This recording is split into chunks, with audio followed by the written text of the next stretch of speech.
I usually don't get caught up in lists. I think I'm in the minority on this, judging by sports websites and other videos here on YouTube. Lists seem to be extremely popular. Top 5 quarterbacks of all time. Top 10 NBA players of today. Whatever it is, people seem to love lists. And I've done a few list videos here on this channel, every now and then, but the reason I don't get too caught up in them is because they're all subjective. They don't really mean anything. Most people who compile them or make videos on them, it's really just something to get a conversation or a debate started. And that's okay. I mean, I'm not knocking it, but that's all it really is. The only reason I'm bringing this up today is because of how egregious, how flat out disrespectful what I'm about to tell you is. The NFL every summer releases their top 100 list.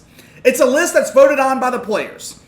They receive the ballots late November, early December every year, and the players vote on who they think are the top 100 players in the league for that particular season. In this case, last year, the 2019 season. What I'm about to tell you proves that the NFL Top 100 is complete garbage and nothing but a popularity contest. Philadelphia Eagles quarterback Carson Wentz, the best quarterback in the NFC East. I would say Carson Wentz a top 10 quarterback, top 15 at minimum. He was left off the NFL Top 100 list by his own contemporaries, his own peers, which I find absolutely ridiculous. I know that Carson Wentz is a somewhat polarizing personality. I mean, the guy isn't even popular or well-liked in his own locker room.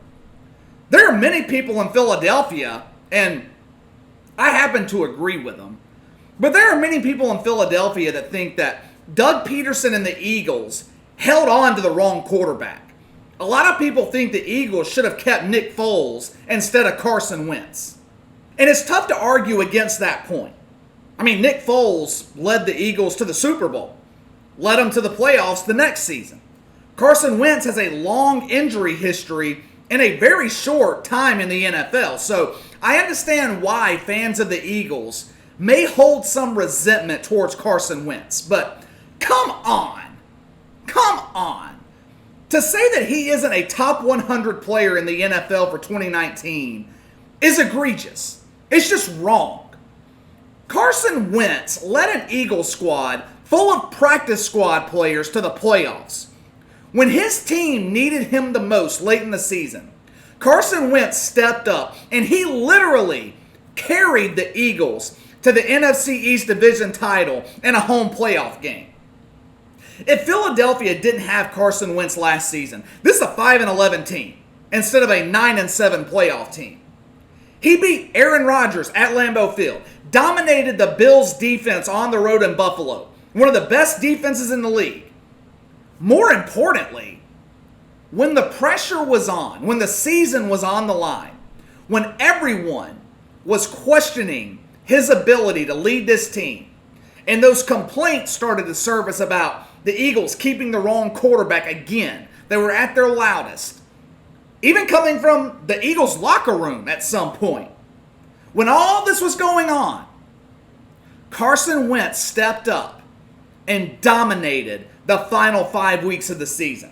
And yes, I am even including that road loss to the Dolphins. Carson Wentz wasn't at fault. He wasn't the reason that the Eagles lost that game.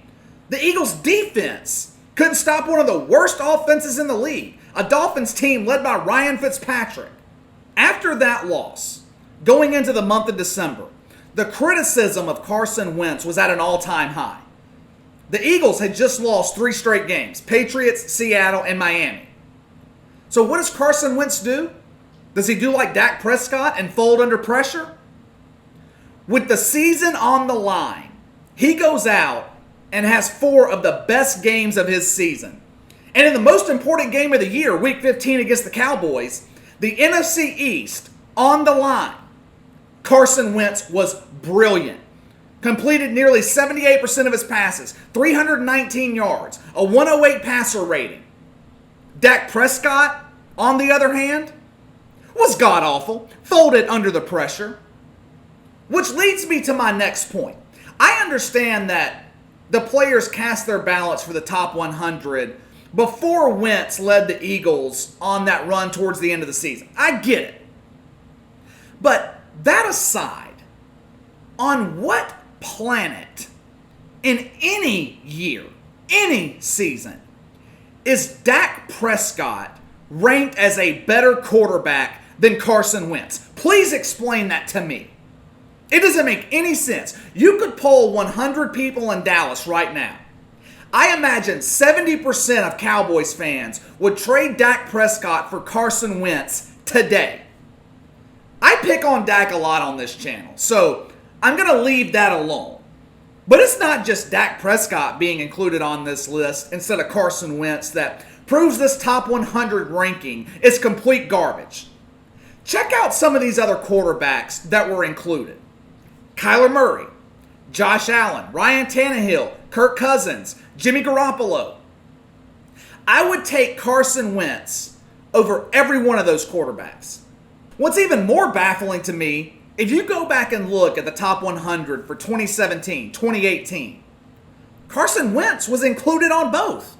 2017, he was ranked as the third best player in the NFL. 2018, number 96, big drop, but he was still up there. What doesn't make sense, he had arguably the best season of his career last season. And the reason I say that is because he played a full 16 games and the Eagles were just banged up. I know statistically and record-wise, 2017 may have been a better year, but I think 2019 was Carson Wentz's best performance. That being said, he was left off the list entirely this year, with it being his best year. There's one reason, and one reason only, that can explain why Carson Wentz was not included on the top 100 this year. And that's because it's a popularity contest. That's it. It's as simple as that. And Carson Wentz isn't exactly what anyone would call a popular guy amongst NFL players. Think about this for a second. When all that controversy was going on surrounding Drew Brees a couple of months ago, remember when he made the comments about not kneeling for the national anthem or something like that? Everyone lost their minds over it, blew it out of proportion. Do you notice how quickly that went away? It lasted, 24, 48 hours? Then suddenly, no one's talking about it anymore. Why is that? Because players, former players, media personalities, fans, a lot of people came to the defense of Drew Brees. Because he is respected. He is loved. Now, on the other hand, remember late during the 2018 season, I think it actually came out January 2019, there was an article that came out about Carson Wentz. Several anonymous Eagles players were quoted in the article, saying that Carson Wentz was selfish, egotistical, plays favorites in the locker room, doesn't like to be questioned about things. My favorite one was Carson Wentz is the biggest enemy of Carson Wentz. He's not a leader in the locker room. That's what they said. He's not a leader like he thinks he is.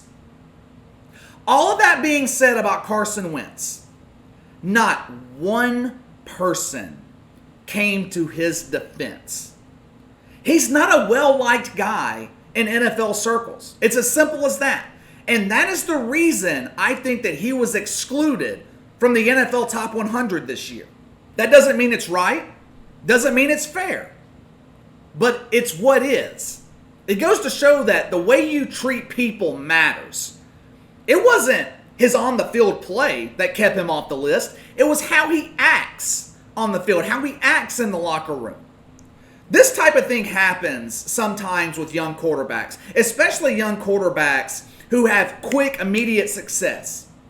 Carson Wentz was in the MVP conversation his second year in the NFL. Sometimes when that happens with young quarterbacks, they get a big head, they get a big ego. They think they're on top of the world. Nothing can bring them down. then something will happen that humbles them. It happened to Michael Vick, though I'd say prison is a much more humbling experience than being left off some top 100 list. It happened with Vince Young. Maybe, I don't think being left off the list is a big deal, but players care about things like this. They care about honors and stuff like that, especially when it is something that their peers are nominating them for. So maybe being left off of this list will wake Carson Wentz up and cause him to be a better locker room leader. Maybe this will be a great thing for him and the Eagles in the long run. We'll see. All right, that's all for today. Make sure to smash that like and subscribe button for me. Click the notification bell to receive all notifications from the channel. Appreciate you guys that have already done so. Leave me a comment in the section below. Let me know what you think about Carson Wentz being excluded from the NFL Top 100 and guys like Dak Prescott making the list ahead of him. Let me know your thoughts. You can follow me on Twitter at KC_BTL84. If you have any questions or a topic you'd like me to cover, you can email me at BTLKC84@gmail.com. Enjoy your weekend. I will see you guys next time.